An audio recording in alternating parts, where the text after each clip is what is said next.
po si Archie Pring Aguilar, mas kilala sa larangan ng pagkakalapate na Archie MMF Silog.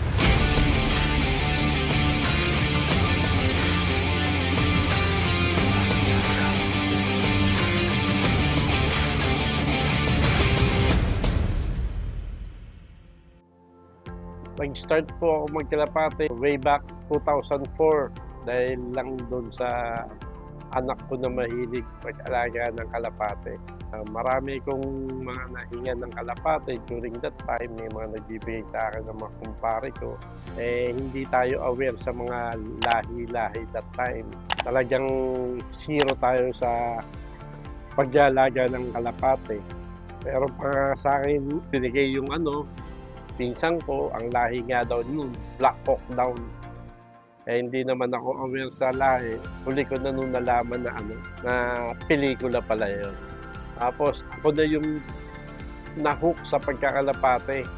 Ang ugali ko kasi pagka may gusto ko sa isang bagay, talagang pag-aaralan ko siya kung paano yung sistema, paano yung proseso, saka kung paano yung pag-aalaga talaga. Tapos 2006, nayaya nga ako ni Ed Noble na maglipad sa PFC. Kumuha ako ng North Band sa PFC.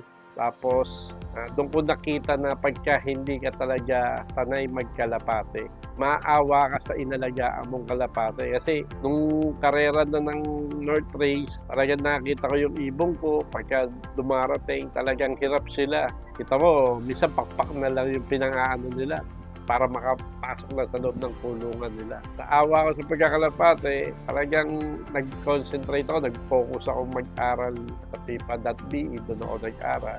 Tapos nagbasa-basa rin tayo.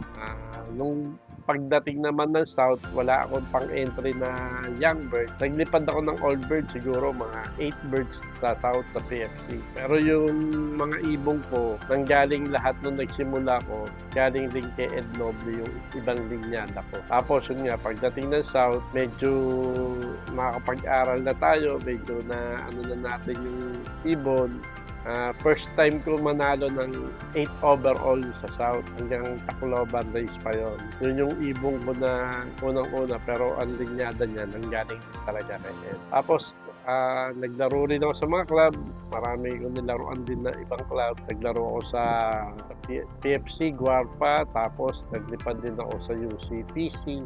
Ibang club pa na medyo malapit na pwedeng laruan that time. Yun nga, dahil medyo natuto na tayo sa pag-aalaga, tapos meron naman tayong linyada ng mga nagbigay ng mga lahi ng ibon, kasi napalapit din ako sa mga PHL member natin na mahusay mag-iibon, katulad nila Boss Joke, si Parin Fidelgan, sila Boss Ed, yan yung mga talagang nag-guide sa pag-ibon. Sila Paring Glenn, Paring Yuan Lim. May mga ibon din sila mga binibigay na nagwo-work naman dito sa Lokyo. Sa ngayon, ito yung mga magulang din tinatawag ko na sisilay. Ito yung galing kay Sir Jude C. Nakak.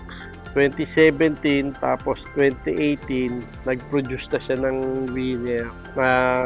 Ito yung sa ngayon hanggang ito yung mga anak na nanalo ko. Pag third overall, nanalo ng 450k yung anak nito. Tapos yung iba, pumaparte sila. Talagang matitibay. Pagka malayo na sila, saka sila tumutulin. Talagang subok na itong lahi nito. Hindi ka basta-basta iayaw sa laban.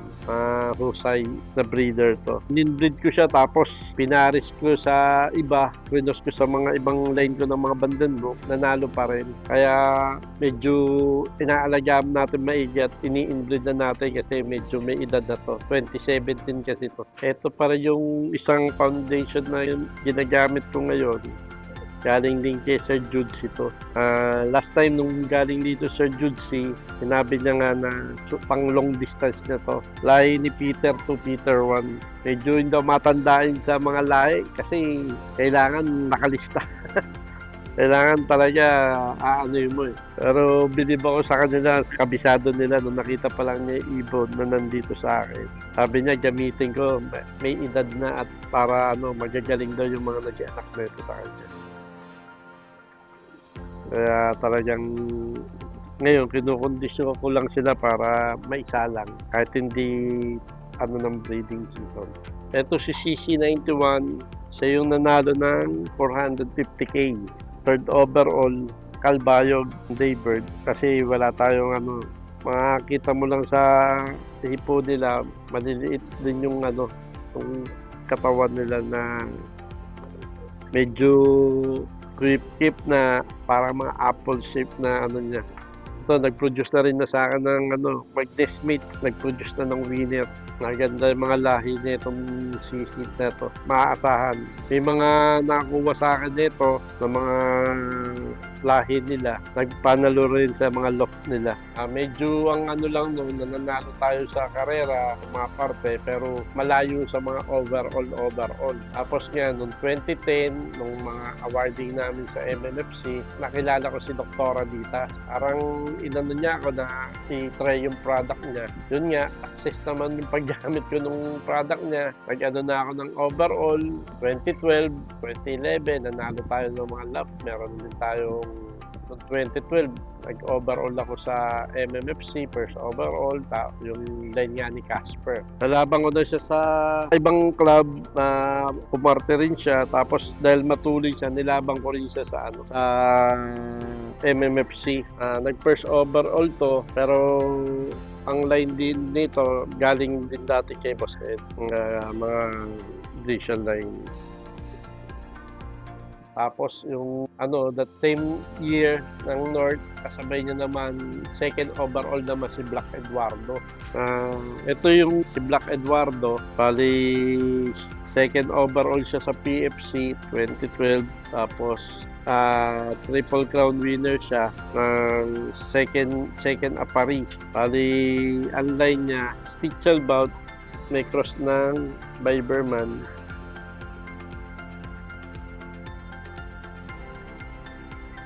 Nag-anak din siya ng magagaling. Kaya lang, sa ngayon, hindi ko na siya magamit. Ayaw nang magano. Wala na siya similya. Si Black Eduardo, bali yung hen, galing kay Boss Ed yun. Nung nilabang ko kasi yun, talagang kursunada ko kasi pearl eye siya. Okay, nung nabutasan siya, yun yung naging producer ko ng mga ano, talaga ng mga winner na pumaparte sa akin every year. Yung lahi ng Black Eduardo, yung pinaka hen na babae na galing kay Ed, na Stichelbout ang line. Tapos yun nga, tuloy-tuloy na sa pag-iibon. Ano nga si Black Eduardo, second overall sa North, second ng Apari. That time meron siyang itlog na nililimliman. Nung napisa siya, bali sinisingan ko siya ng Old Bird. Trinay kong ilaban sa UCPC naman next nung sumunod na taon. Nag-first overall naman yun. Bali siya si Black Eduardo naman ang pangalan niya. Tapos yun, hanggang sa tuloy-tuloy na tayo sa pag-iibon. I-maintain lang natin yung sistema, yung proseso. Dapat din malinis tayo sa loob. Maganda ang ventilation para maiwas tayo sa sakit. Ginagamit ko lang product sa pag-iibon, more on local, tulad ng mga power disc ni Tri-M Hub, ni chelated mineral, yung mga pang-binder natin sa sa mga patuka natin. Meron din tayong Omega Star, tapos yung GI Guard. Pagka siyempre kailangan natin to pampurga before breeding, saka bago tayo mag-training. Nag-deworm tayo ng ibon. Malakas din ako gumamit nito, Wakamoto. Ito pressure, yung EBIOS ginagamit ko ngayon. Tapos pagka-race na, gumagamit tayo ng product ni Kuya Anuel Jertes, itong Staminex, Pointer 22. At pagka maglilinis tayo, meron din tayong restback. Dalas akong gumamit din ng Pure Gold. Magamit tayo ng Pure Gold pagka maglilinis din ng ibon bago mag-training, o pagka every other week maglilinis ako ng ibon talaga. Tapos pagkatapos ko syempre mag-antibiotic, gagamit tayo ng mga probiotics. Yan. Galing naman po kay paring Glenn Bensi. Hinahaluan lang po natin siya ng honey at saka apple cider vinegar. Minimix lang po natin yan. Tapos yun, pagka basta checkin nyo lang yung ibon nyo, yung droppings nila. Tapos physically, kahit di mo hipuin yung ibon, pagka nagpakain ka, makita mo yung medyo alanganin na makita mo, ayaw kumain. Yun, dapat inaano mo na yun. Huhulihin mo na, check mo siya, titignan mo yung katawan, tignan mo yung bibig, para malaman mo kung bakit ayaw niyang kumain.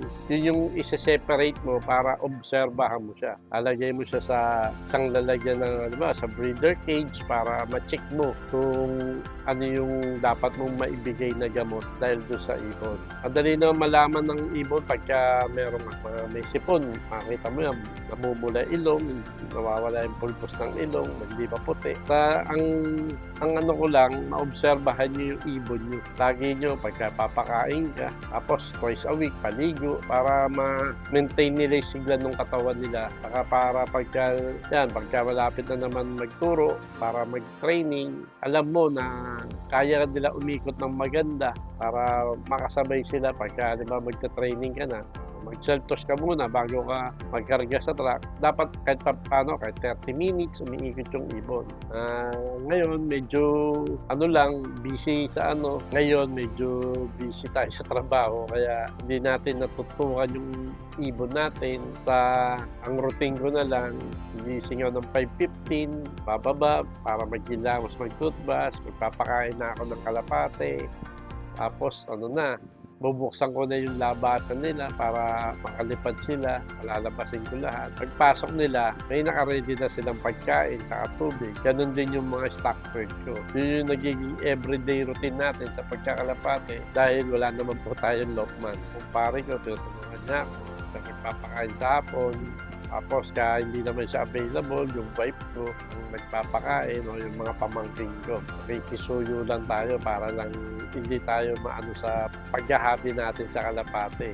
Kasi hindi na natin matanggal yung pagkakalapate sa buhay natin. Kaya yun lang na kailangan lang mag-obserba. Kasi ako, ang routine ko talaga, pagka umuwi pa ako nung gabi, papanik pa talaga ako sa kulungan ko para ma-check ko yung mga ibon, kung kumain ba ng maayos. Tinatanong ko kung nakailan takal yung binigay, ilan takal yung tira, para ma-monitor ko ba yung kain nila. Sa dami ng ibon, kailangan alam mo kung ilang takal lang kaya nilang ubusin. So, yung routine na gano'n, yun lang. Tapos pagka sa training, talagang lagi lang sabay sa track. Pagka may time na makapag-self-toss, doon lang tayo nakakasingit o nakikisabay din na lang sa mga kaibigan para matuloy ko lang yung paghahabi ko sa kalapate.